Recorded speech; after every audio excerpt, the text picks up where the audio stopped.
The Colts come to the line ready to start their next drive. And down on the scoreboard, certainly needing to avoid what happened on the last drive, punting the football.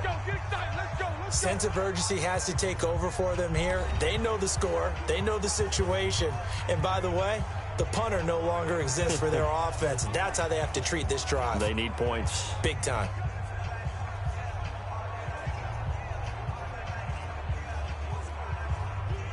The Colts come to the line ready to start their next drive. And with this deficit, you can't have too many more drives like the last drive where you had to punt it away. You know what I would tell my offense right here? The punter doesn't exist, guys. He doesn't even exist. He's not a team anymore. I just cut him, all right? So you've got to go out and create some offense for us here and give us some points. No way does that guy get on the field on this drive. Poor punter. Yeah, it wasn't his fault. But, hey, listen, there's got to be casualties at times. We're trying to win a game. An incomplete pass on first down. That leads to a 2nd and 10. Brissett now. Now the pressure comes, and he goes down. Just inside the 10, back at the 9. Corey Peters slipping in and getting the sack. Just 2 minutes remaining here in the fourth quarter of what has been a one-sided affair. So the Colts in possession of the football as we get you reset. And let's see what they've come up with offensively after having time to talk it over. Throwing, Brissett. And able to catch it on the left sideline, but they're going to rule him out of bounds. So it'll be incomplete. Certainly one they'd like to have back as it brings up 4th down.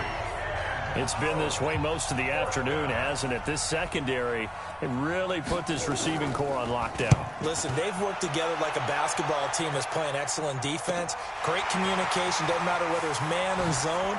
And especially against deep balls, as we saw there, they're not giving up anything to them. So possession goes over here on the punt. And the offense will take over with a new set of downs. Here's the Arizona offense now as they get set to take over. And a few kneel downs should just about do it. Now defensively they do have all 3 timeouts, but very little reason to use them at this point. So a good field position for the Cardinals as they come up 1st and 10 at their own 43. Under a heavy rush, and down he goes. Credit that sack to Jabal Sheard. Well, so much for setting the tone of the drive offensively. Giving up a big sack that loses that kind of yardage, not a great start. Another try after the first down sack. Murray, and the pressure gets to him again. It was Justin Houston, the native of Statesboro, Georgia, with a sack. And it has been a good game for them. They haven't been pressured very much today.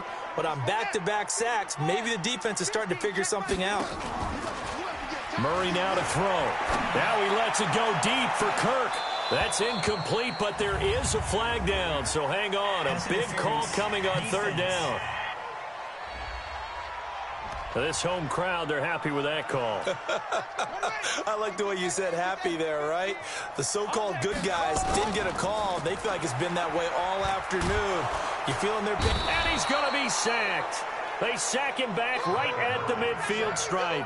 Justin Houston picks up his 2nd sack of the afternoon. The amount of sacks that they've absorbed in this game is absolutely extraordinary. Let's just face it.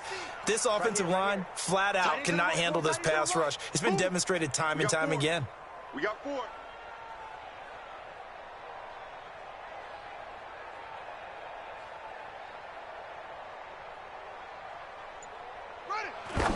And he'll spike it with 16 seconds remaining.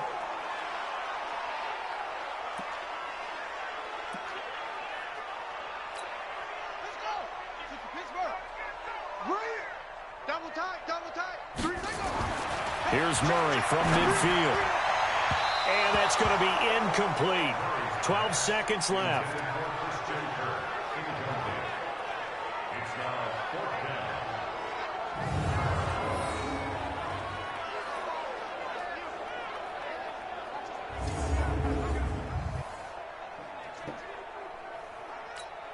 Here's Andy Lee now. On, we think, to punt, though he's faked it earlier, but he was unsuccessful. He steps into this one, and this is a rocket.